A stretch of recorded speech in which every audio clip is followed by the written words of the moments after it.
Good morning बच्चों। आज हम करने जा रहे हैं हमारी वर्कशीट नंबर 11 क्लास 9th के लिए, जो हमारे चैप्टर 3 से ली गई है, परमाणु तथा अणु। आज हम पढ़ेंगे रासायनिक संयोजन के बारे में। ज्ञान और जिज्ञासा की कहानी फिर से शुरू हो गई है। ज्ञान अपनी दीदी से पूछता है, दीदी तत्वों से यौगिक का निर्माण कैसे होता है? क्या मिश्रण की तरह इन्हें भी हम मिलाकर यौगिक बना सकते हैं? जिज्ञासा दीदी ने क्या जवाब दिया? नहीं, यौगिकों का निर्माण भिन्न भिन्न तत्वों के आपस में रासायनिक संयोजन से होता है। इसके कुछ सिद्धांत होते हैं और उन सिद्धांतों को क्या बोला जाता है? रासायनिक संयोजन के नियम। तो बच्चों, जब भी हमें यौगिक बनाना है तो उसके लिए कुछ नियमों का पालन करना होगा, लेकिन मिश्रण बनाने के लिए कोई भी नियम नहीं चाहिए।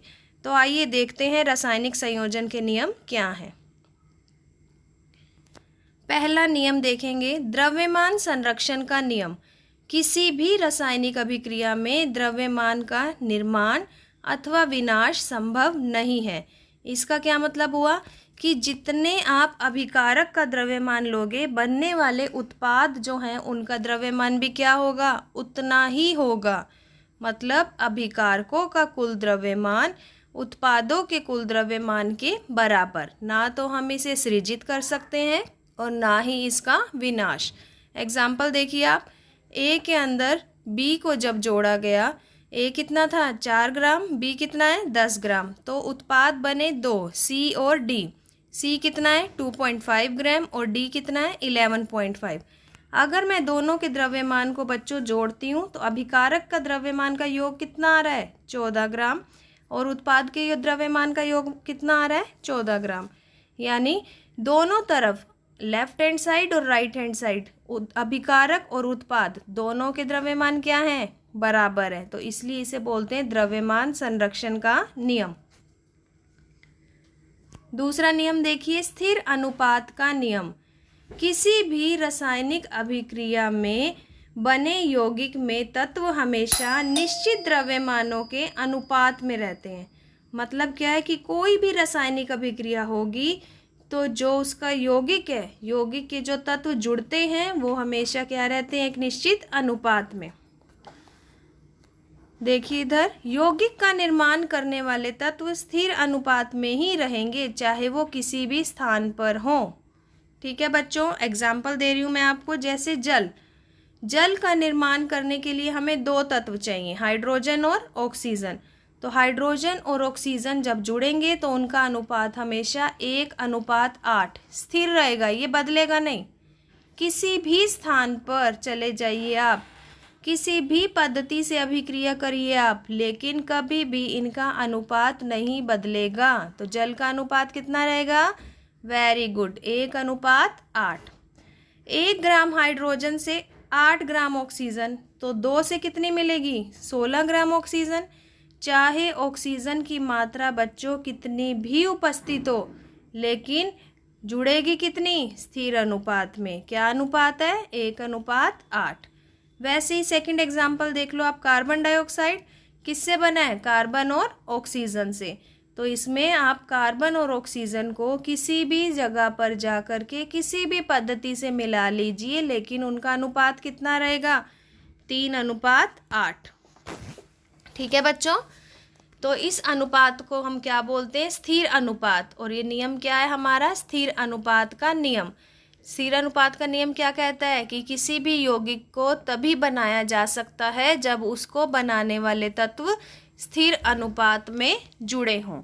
लास्ट देखिए आप, अमोनिया। अमोनिया किससे बना है? NH3। N मतलब नाइट्रोजन, H मतलब हाइड्रोजन। तो अमोनिया जो है वो नाइट्रोजन और हाइड्रोजन से बना है और इसका अनुपात क्या रहता है? 14:3 फिक्स रहेगा। ठीक है, आगे आइए हम इसके प्रश्न उत्तर करते हैं। फर्स्ट है आपका, रासायनिक संयोजन के 2 नियम लिखिए। तो बच्चों यहाँ पर आपको दोनों नियम दिए हुए हैं, द्रव्यमान संरक्षण का नियम और स्थिर अनुपात का नियम। आप आराम से लिख सकते हैं। सेकंड क्वेश्चन देखिए, क्या 2 विभिन्न स्थानों से लिए गए शुद्ध जल की संरचना में भिन्नता हो सकती है? अभी हमने यहाँ पर पढ़ा था कि यौगिक का निर्माण जो होता है वो स्थिर अनुपात से होता है, चाहे वो किसी भी स्थान पर हो।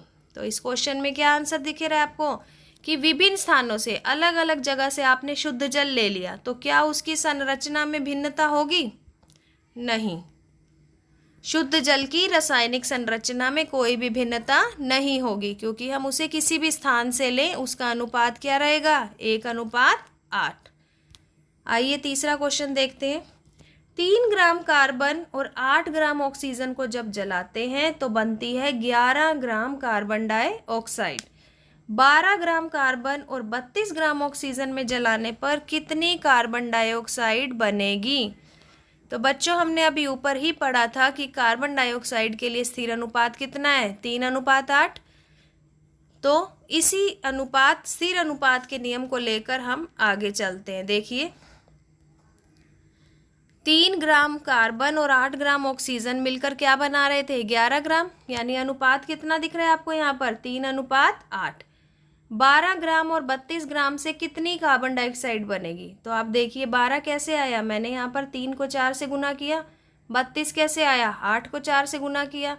कार्बन डाइऑक्साइड ऊपर कितनी बनी है? 11 ग्राम। अगर मैं 11 को भी 4 से गुना करूँ तो क्या आ रहा है हमारा आंसर? 44 ग्राम। लेकिन आखिर में अनुपात क्या दिख रहा है आपको सेकेंड रिएक्शन में? 3 और 8। इसका मतलब कार्बन डाइऑक्साइड का जो अनुपात है वो क्या रहेगा? स्थिर रहेगा, चाहे हम कितने ही ग्राम कार्बन ले लें और कितने ही ग्राम ऑक्सीजन। तो हम यहाँ क्या लिखने वाले हैं कि कार्बन और ऑक्सीजन का अनुपात क्या है? 3:8 है दोनों में। दूसरा, ये स्थिर अनुपात का नियम तो मान ही रहा है, साथ में ये द्रव्यमान संरक्षण का नियम भी फॉलो करेगा, क्योंकि उत्पाद और अभिकारक दोनों का द्रव्यमान क्या है? बराबर। ठीक है बच्चों, नेक्स्ट क्वेश्चन, 4th क्वेश्चन देखिए। अमोनिया और कार्बन डाइऑक्साइड का निर्माण किन किन तत्वों से होता है? अमोनिया का फॉर्मूला क्या है? NH3। तो इसका निर्माण किससे होगा? नाइट्रोजन और हाइड्रोजन। कार्बन डाइऑक्साइड, इसका निर्माण होगा कार्बन और ऑक्सीजन। आशा करती हूँ प्यारे बच्चों आपको रासायनिक संयोजन के जो नियम हैं जो हमारे यौगिक के बनने में सहायक होते हैं, द्रव्यमान संरक्षण का नियम और स्थिर अनुपात का नियम अच्छे से समझ आ गया है। और जल के लिए, कार्बन डाइऑक्साइड के लिए और अमोनिया के लिए स्थिर अनुपात क्या होता है, किसी भी स्थान पर हम चले जाएं ये अनुपात कभी बदलता नहीं है। ये सारी चीज़ें आपको क्लियर हो गई हैं। क्वेश्चन आंसर आप आसानी से कर पा रहे हैं। तो हमारी वर्कशीट अगर आपको अच्छी लगी तो हमारे चैनल लर्निंग लाइट को लाइक कीजिए, अपने फ्रेंड्स के साथ शेयर कीजिए, और अगर आपने अभी तक सब्सक्राइब नहीं किया तो जल्दी से इसे सब्सक्राइब कीजिए ताकि आगे आने वाली वर्कशीट के सॉल्यूशन आपको इजीली मिल सके। Thank you.